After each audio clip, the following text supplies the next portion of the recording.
नमस्कार बंधुगण। तो आजिर यही भिडियोरे सरस्वती पूजा उपलक्षे मु आपणकु बहुत बहुत स्वागत जनाऊँगी। तो आजिर यही भिडियोटी रे आमे जानिबा जे यही सरस्वती पूजारे महासंजोग घटिबाकू जाउअछि। आउ यही 6टी राशि कोटिपति मध्य हेबे। तो ता पूर्वरु मु आपणकु मोर यही चैनल रे स्वागत जनाऊँगी। आउ हाँ सांग माने यही 6टी राशि अनेक प्रकार धन हासिल करने लगिबे। आउ तांकर जीवन मध्य बहुत सुखमय होइजिबो। तो चलंतु आउ डेरी न करी सही 6टी राशि कौन कौन अटे आमे आलोचना करिबा। तो सही 6टी राशि मध्यरु प्रथम रे आसुअछि मेष राशि। तो यही मेष राशिर जातक नामर प्रथम अक्षर गुड़िक हेउछि जे टू, चे, चो, ल, ली, लू, ले, लो, अ। तो यह थिला प्रथम अक्षर। जदि आपणकर नामरे प्रथमरु यही अक्षर अछि तेबे आपण मध्य यही मेष राशिर अंतर्भुक्त अटंती। यही मेष राशिटी आपणकर भाग्य विषय रे कौन कहुअछि चलंतु जानिबा। तो यही मेष राशिर व्यक्तिंक पई वर्ष सारा अधिकांश अशुभ फल भोग करिबाकू लागिबे। पापग्रह शनि और केतुंक कुप्रभाव हेतु व्यय वृद्धि, अर्थ चिंता एवं संतान चिंता, शुभ कामरे बाधा विघ्न सृष्टि हेबा, भ्रमण जनित कष्ट बा पीड़ा, क्षेत्र रे अधोगति, सम्मान हानि आदि अशुभ फल भोग करिवे। एवं वर्षर प्रथम 5 मास चलनीय अवस्था रहिले मध्य परवर्ती मध्य भागटी अति अशुभ फल प्रदान करिवे। शारीरिक असुस्थता मध्य देखा देई पारे। आर्थिक क्षयक्षति मध्य देखा देव। चाकरी क्षेत्र रे अप्रीतिकर परिस्थिति सृष्टि होई पारे। विद्यार्थी माने शिक्षा प्रति अधिकरु अधिक यत्नशील न रहिले आशानुरूपक फल पाई पारिबे नाही। वर्षर शेष 2 मास बृहस्पति शुभ थिबारु साधारण जीवनचर्या बजाय रहिबो। बाधा विघ्न सत्वे सफलता हासिल करिवे। व्यवसायी माने अर्थ देण नेण कारोबार रे वर्ष सारा सतर्क न रहिले आर्थिक क्षयक्षति मध्य घटी पारे। गृहिणी माने कर्म व्यवस्था मध्यरे मशय अतिबाहित करिवे एवं कर्ममय जीवनटी संघर्षपूर्ण और घटना बहुल मात्रारे हेबो।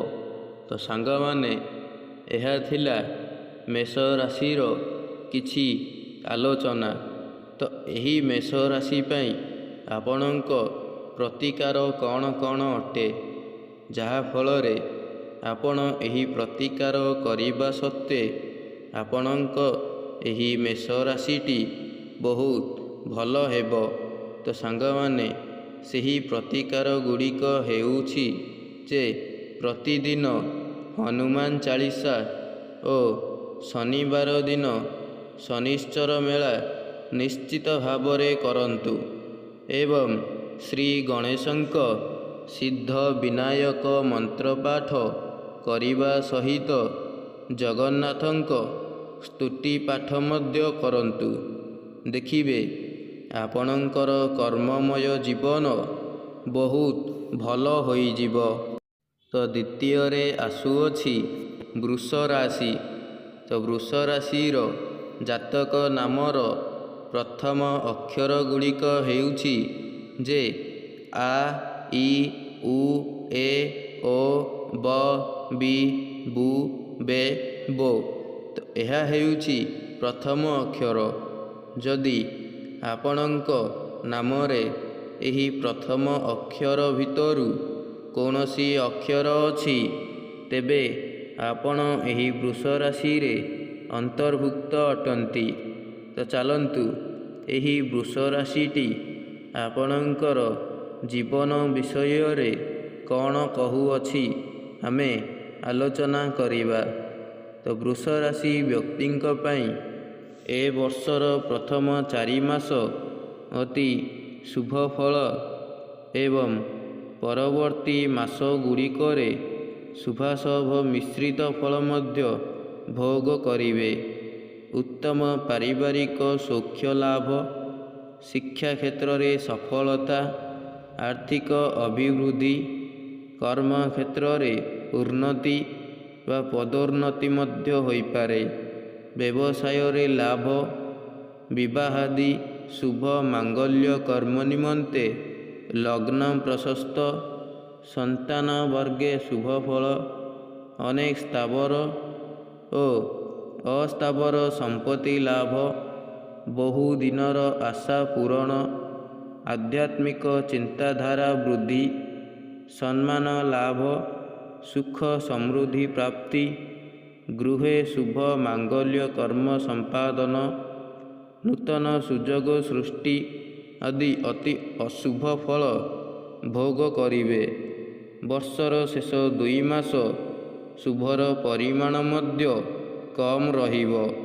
ବରଂ ମାନସିକ ଚାପ ବୃଦ୍ଧି, କର୍ମେ ସମସ୍ୟା, ଶୁଭ କାମରେ ବାଧାବିଘ୍ନ, ଆର୍ଥିକ କ୍ଷୟକ୍ଷତି, ବ୍ୟବସାୟରେ ଧନହାନି, ନିଜ ଲୋକଙ୍କ ସହିତ ମନାନ୍ତର ଏବଂ ମତାନ୍ତର ଓ ଭୁଲ ବୁଝାମଣା, ସନ୍ତାନ ଚିନ୍ତା, ଦେହ ପୀଡ଼ା ଆଦି କିଛି ନା କିଛି ଅଶୁଭ ଫଳ ଲାଗି ରହିପାରେ।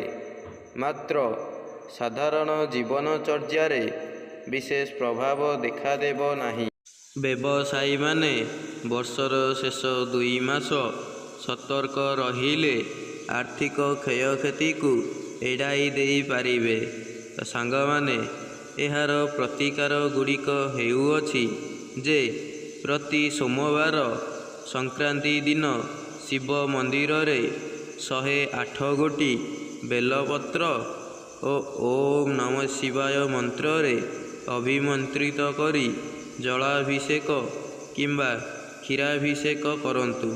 ଦେଖିବେ ଆପଣଙ୍କର ଜୀବନ ବଦଳାଇ ଦେବ ଏହି ବୃଷ ରାଶି। ସାଙ୍ଗମାନେ, ଚାଲନ୍ତୁ ଜାଣିବା ତୃତୀୟ ରାଶିଫଳ ବିଷୟରେ। ତୃତୀୟରେ ଆସୁଅଛି ମିଥୁନ ରାଶି। ଚାଲନ୍ତୁ ସେହି ରାଶିଫଳ କ'ଣ କହୁଅଛି ଆମେ ଜାଣିବା। ମିଥୁନ ରାଶିର ବ୍ୟକ୍ତିଙ୍କ ପାଇଁ ଏ ବର୍ଷର ମଧ୍ୟଭାଗଟି ଅଧିକ ଶୁଭ ଫଳ ପ୍ରଦାନ କରିବେ ଏବଂ ପାପଗ୍ରହ ରାହୁଙ୍କ କୁପ୍ରଭାବ ହେତୁ କର୍ମକ୍ଷେତ୍ରରେ ଅନେକ ପ୍ରକାର ସଂଘର୍ଷ କରିବାକୁ ଲାଗିବେ।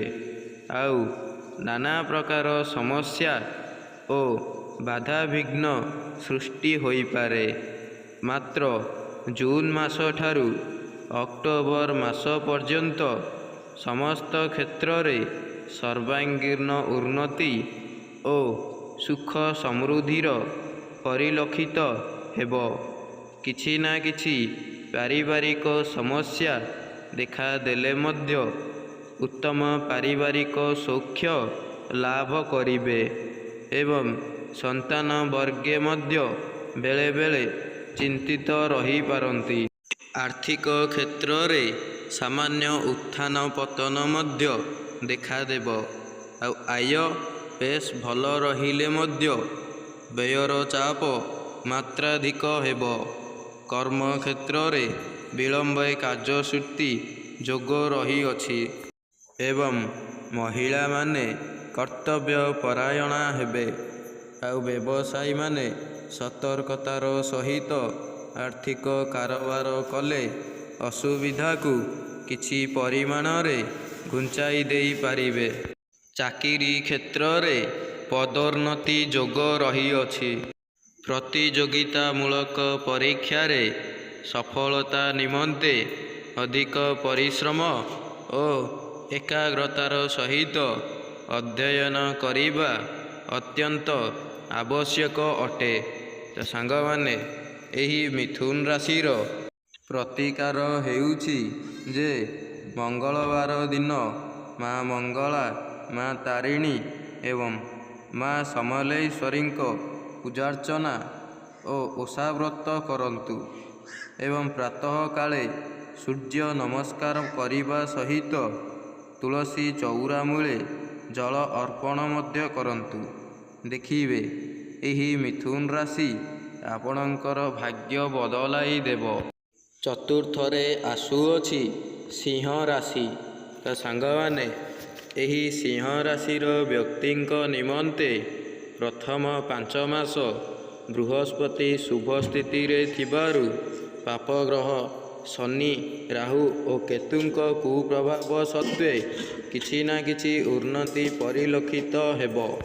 ସନ୍ତାନ ଚିନ୍ତା ଦେଖାଦେଲେ ମଧ୍ୟ ଉତ୍ତମ ସନ୍ତାନ ସୌଖ୍ୟ ଲାଭ କରିବେ। ଆଉ ପାରିବାରିକ କ୍ଷେତ୍ରରେ ଛୋଟ ଛୋଟ ସମସ୍ୟା ସତ୍ତ୍ୱେ ପାରିବାରିକ ସୁଖ ସମୃଦ୍ଧି ଦେଖାଦେବ। ଆୟ ବେଶ ଭଲ ରହିଲେ ମଧ୍ୟ ବ୍ୟୟର ଚାପ ବେଳେବେଳେ ମାତ୍ରାଧିକ ମଧ୍ୟ ହେବ। ଆଉ ବିବାହିତ ଶୁଭ ମାଙ୍ଗଲ୍ୟ କର୍ମ ନିମନ୍ତେ ସମୟଟି ବେଶ ଭାବରେ ଅନୁକୂଳ ରହିଅଛି। ଆଉ ବ୍ୟବସାୟ କ୍ଷେତ୍ରରେ ସତର୍କ ରହିଲେ କୌଣସି ବି ଅସୁବିଧା ଦେଖାଦେବ ନାହିଁ। ଚାକିରି କ୍ଷେତ୍ରରେ ନିଜର ଦକ୍ଷତା ପ୍ରତିପାଦନ କରିବେ। ଗୃହିଣୀମାନେ ଘରର ଗୋରୁମାତାଙ୍କ ଦାୟିତ୍ୱ ତୁଲାଇବେ। ମାତ୍ର ଜୁନ ମାସ ଠାରୁ ଅକ୍ଟୋବର ମାସ ପର୍ଯ୍ୟନ୍ତ ଅତି ଅଶୁଭ ଫଳ ଭୋଗ କରିବାକୁ ଲାଗିବେ। ଆଉ ନାନା ପ୍ରକାର ସମସ୍ୟା ଓ ପ୍ରତିକୂଳ ପରିସ୍ଥିତି ଦେଖାଦେବ। ଅସୁସ୍ଥତା ମଧ୍ୟ ଲାଗି ରହିବ। ଆଉ ମାନସିକ ଚାପ ବୃଦ୍ଧି ପାଇବ। ବ୍ୟୟ ବୃଦ୍ଧି, କର୍ମେ ସମସ୍ୟା, ସ୍ଥାନାନ୍ତରିତ ଯୋଗ, ଶିକ୍ଷା କ୍ଷେତ୍ରରେ ଅବହେଳା ଓ ଅଧୋଗତି, ଶୁଭ କାମରେ ବାଧାବିଘ୍ନ, ନିଜ ଲୋକଙ୍କ ସହିତ ମନାନ୍ତର ଓ ମତାନ୍ତର, ଭୁଲ ବୁଝାମଣା ଆଦି ଅତି ଅଶୁଭ ଫଳ ଭୋଗ କରିବେ। ଅବଶିଷ୍ଟ ଶେଷ 2 ମାସ ସାଧାରଣ ଜୀବନଚର୍ଯ୍ୟା ବଜାୟ ବା ଭଲ ରହିବ। ତ ଏହାର ପ୍ରତିକାର ଗୁଡ଼ିକ ହେଉଛି ଯେ ମା ତାରିଣୀ କିମ୍ବା ମା ସମଲେଶ୍ୱରୀଙ୍କ ଠାରେ ପ୍ରତି ସଂକ୍ରାନ୍ତି ଦିନ ପୂଜାର୍ଚ୍ଚନା କରନ୍ତୁ। ପ୍ରତି ସୋମବାର ଓ ସଂକ୍ରାନ୍ତି ଦିନ ଶିବ ମନ୍ଦିରରେ 108 ଗୋଟି ବେଲପତ୍ର ଓମ୍ ନମଃ ଶିବାୟ ମନ୍ତ୍ରରେ ଅଭିମନ୍ତ୍ରିତ କରି ଜଳାଭିଷେକ ଓ କ୍ଷୀରାଭିଷେକ କରନ୍ତୁ। ଦେଖିବେ, ଏହି ଧନୁ ରାଶି ବା ସିଂହ ରାଶିଟି ଆପଣଙ୍କର ଭାଗ୍ୟ ଚମକାଇ ଦେବ। ତ ସାଙ୍ଗମାନେ, ଚାଲନ୍ତୁ ଜାଣିବା ଆମର ଚତୁର୍ଥରେ ଆସୁଥିବା ରାଶିଟି କ'ଣ ଅଟେ। ତ ସେହି ଚତୁର୍ଥରେ ଆସୁଥିବା ରାଶିଟି ହେଉଅଛି ଧନୁ ରାଶି। ତ ଏହି ଧନୁ ରାଶିର ବ୍ୟକ୍ତିଙ୍କ ନିମନ୍ତେ ବର୍ଷର ପ୍ରଥମ 5 ମାସ ଓ ଶେଷ 2 ମାସ କିଛି ଶୁଭ ଫଳଦାୟକ ହେଲେ ମଧ୍ୟ ଭାଗରେ ସମସ୍ୟା ବହୁଳ ହେବା, ଶନିଙ୍କ କୁପ୍ରଭାବ ବର୍ଷ ସାରା ରହୁଥିବାରୁ ନାନା ପ୍ରକାର ଅପ୍ରୀତିକର ପରିସ୍ଥିତି ଦେଖା ଦେଇପାରେ। ବୃହସ୍ପତି ବର୍ଷର ପ୍ରଥମ 5 ମାସ ଓ ଶେଷ 2 ମାସ ଶୁଭ ସ୍ଥିତିରେ ଥିବାରୁ ସମସ୍ୟା ସତ୍ତ୍ୱେ ସଫଳତା ହାସଲ, ବିଳମ୍ବେ କାର୍ଯ୍ୟସିଦ୍ଧି ଯୋଗ ଓ ଆୟ ବେଶ ଭଲ ରହିଲେ ମଧ୍ୟ ବ୍ୟୟର ଚାପ ମାତ୍ରାଧିକ, ଛୋଟ ଛୋଟ ରୋଗ ବେମାରୀ ବା ଅସୁସ୍ଥତା ଲାଗି ରହିଲେ ମଧ୍ୟ ସୁସ୍ୱାସ୍ଥ୍ୟ ବଜାୟ ରହିବ। ଆଉ ମହିଳାମାନେ କାର୍ଯ୍ୟ ବ୍ୟସ୍ତତା ମଧ୍ୟରେ ସମୟ ଅତିବାହିତ କରିବାକୁ ଲାଗିବେ। କୁସଙ୍ଗ ଦୋଷ, ସମୟର ଅପବ୍ୟବହାର, ଶିକ୍ଷା କ୍ଷେତ୍ରରେ ଅଧୋଗତି ଆଦି ବିଦ୍ୟାର୍ଥୀମାନଙ୍କ ନିମନ୍ତେ ସମସ୍ୟା ସୃଷ୍ଟି କରିବେ। କର୍ମକ୍ଷେତ୍ରରେ ସମସ୍ୟା ଦେଖାଦେଲେ ମଧ୍ୟ କିଛି ନା କିଛି ଉନ୍ନତି ମଧ୍ୟ ପରିଲକ୍ଷିତ ହେବ। ଆଉ ମନଟି ସର୍ବଦା ଭାରାକ୍ରାନ୍ତ ବା କଷ୍ଟ ସାଧନ ରହିବ। ବହୁ ପରିଶ୍ରମ ସ୍ୱଳ୍ପ ଲାଭ ଯୋଗେ ରହିଅଛି। ମାତ୍ର ବର୍ଷର ମଧ୍ୟଭାଗଟି ଅତି ଅଶୁଭ ଫଳ ପ୍ରଦାନ କରିବେ। ଶାରୀରିକ ଓ ମାନସିକ ପୀଡ଼ା ମଧ୍ୟ ଭୋଗ କରିବେ। ସୁଖହାନି, କୌଣସି ମାଲିକ କର୍ଦ୍ଦମା ଦ୍ୱାରା କ୍ଷୟକ୍ଷତି, ସମ୍ମାନହାନି, ନିଜ ଲୋକଙ୍କ ସହିତ ମନାନ୍ତର ବା ମତାନ୍ତର ଓ ଭୁଲ ବୁଝାମଣା, ପାରିବାରିକ ସମସ୍ୟା ଓ ସନ୍ତାନ ଚିନ୍ତା ମଧ୍ୟ ଲାଗି ରହିବ। ଆଉ ବ୍ୟବସାୟ କ୍ଷେତ୍ରରେ କ୍ଷୟକ୍ଷତି ମଧ୍ୟ ଦେଖାଦେବ। ଚାକିରି କ୍ଷେତ୍ରରେ ସ୍ଥାନାନ୍ତରିତ ଯୋଗ ରହିଅଛି। ତ ସାଙ୍ଗମାନେ, ଏହିସବୁ ଧନୁରାଶିର ସମସ୍ୟା ସତ୍ତ୍ୱେ କିଛି ପ୍ରତିକାର କହୁଅଛି। ଆଉ ଏହି ପ୍ରତିକାରକୁ ଆପଣ ପ୍ରତ୍ୟେକ ଦିନ କରିଲେ ଆପଣ ଏହି ସମସ୍ୟାକୁ ଦୂର କରିପାରିବେ। ତ ଚାଲନ୍ତୁ ସେହି ପ୍ରତିକାର ଗୁଡ଼ିକୁ ମୁଁ କହୁଅଛି, ଆପଣମାନେ ଶୁଣନ୍ତୁ।